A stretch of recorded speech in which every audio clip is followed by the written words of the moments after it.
Welcome back. And if only you heard what Mary said before the show started, or rather before we came on this segment. But we're not going to tell them, are we? I didn't say anything, and you have to believe me. Mary's innocence is beautiful, as in, I mean, what else could you ask on Women's Day? Innocence. Yeah, right. In any case, welcome. Final segment here. We have with us our performer from just before, Battery Ezekiel, who is also a gospel artist. Of course, he's a gospel artist, but he is the leader of the Ultimate Worship Crew. Yes. You're welcome, Ezekiel.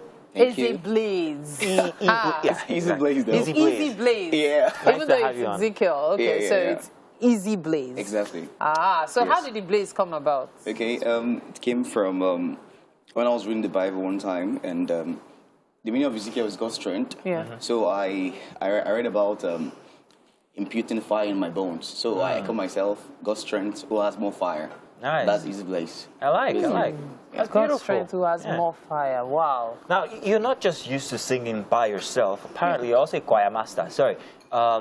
Music director. Music director. Well, it's the same thing, isn't it? It's the same thing. Same thing. At least in church, it's called a choir master. Outside of church, it's called music director. But tell us what inspires your music, apart from it being gospel. Is there any other thing that makes you want to write, makes you want to impact, makes you want to tell? What else is it? Okay, my primary goal basically is to win souls for Christ, and most especially when I see people who are lost in the world and who doesn't have that encouragement, because the gospel is about love, sharing love towards each other, trying to don't just focus on the flaws of people, focus on the things that will make them better. Okay. So with that in mind, I just see that as an inspiration, just talk about the love of God and also to encourage others. Now, there are people who have always been this way, while some met it at some point in their lives, talking about salvation. Got a calling. What was your story? Okay, Or rather, what is your story? Okay, my salvation story. Okay, my dad is a pastor though, and my mom is a pastor. Okay. So no. It's not because of that. I tell people that even if your parents are pastors or religious leaders, that doesn't mean that you also will follow that footstep. But it all takes a deliberate decision for yourself. And also deliberate about my salvation story, and right from 5, 6, going to church, and also trying to learn so many things in church and to sing. So from there, we're just flowing like that to this time. Okay, so I have a question for you. Now, this question is going to involve you as well, because you're on radio all the time. And when you're on radio, Mary, why don't you play Eze Blaze's songs?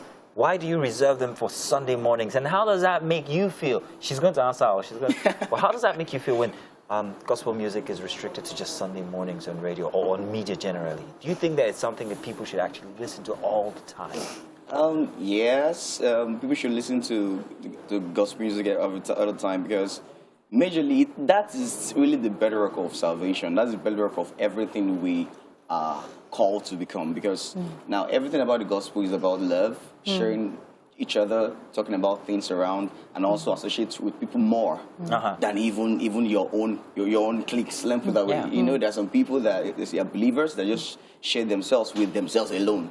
Why not circulate that sense with all the other people? So that's what I think about radio. Radio is like on Sunday mornings, people are going to church, let's play them music. But Mary, why don't you play gospel on your show? So I am not in control of the music. But then it brings me to, you know, we've talked about the fact that, you know, we're talking about the gospel and all. However, the reality is there's the gospel and then there's people's lives. Okay. Outside of this, is there anything else you do to support yourself, or is this what pays the bills? No. I am also a data analyst. A what? Data analyst. Okay, Data analyst. Okay. I also venture into modeling, like fashion models. And Oh, wow, a preacher who It models. looks it. Oh, my goodness, that's fashion interesting. models, and also into graphic designing too. So basically, A preacher all I with sing- models, that just sank. Yeah, exactly. That's interesting. So that's basically what has been paying the bills with music. Okay, so Okay. this is something you love to do. Yeah, it's a passion. The music, while you also have something that pays the bills. I'm Exactly. pointing this out because there's some who believe the ministry should pay for everything. So it's been a debate, especially on social media, and with reference to certain passages in the Bible, that it's important to also have something you're doing. Yes. And you yourself should be supporting the ministry Exactly. in your own way. So, Great. yeah, commendable. I want to talk about that modeling bit, because that's a surprise to me. How far are you willing to go in your modeling? If you were asked to pose, for instance, Naked.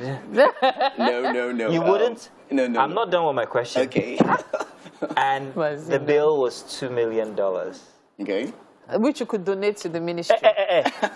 Let the preacher speak for himself. Sorry. Okay. This is not temptation or anything. It's just a question. All right. Would you? For me, I won't. Why? Because the kind of modeling I venture into is just maybe fashion lines, all this wares, design wares, wristwatches, shoes, bags, and stuff like that. But not the naked one. But I actually, naked one? Yes, I actually won a pageantry though in 2018. Oh, nice. Mr. and Miss Homecoming in Nigeria. Okay. We did. So with that gave me also more platform to reach out to others. To help the less privileged also. Yeah, I am reaching out to any platform that is a naked man with a Buddha belly. For $2 million, I will do it. I don't mind. My wife will understand.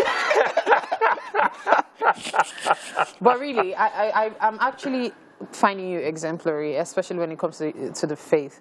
But how do you relate with other people? Like, you know how there's this bias when somebody is all gospel, and people are like, leave him, nah, Father of God. Nah. How do you handle that? Well, I say it all starts with your kind of social setting.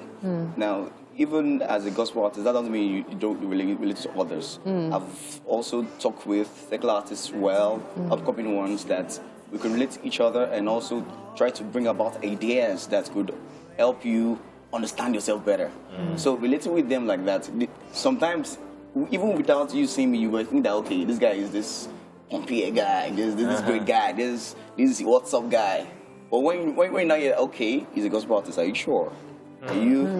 So that kind of sense changes their perspective and we roll together like that. Okay, well, that's very interesting. But do you see yourself going into secular music anytime? Not at all. How about imbibing certain secular music beats and all? You know, right now collaborations. You're doing more of soul, so to speak. Yeah. Yes, but are you looking to also doing other stuff like maybe bringing in, let's say, gospel rap and the rest? Can you perform with Zazu? No.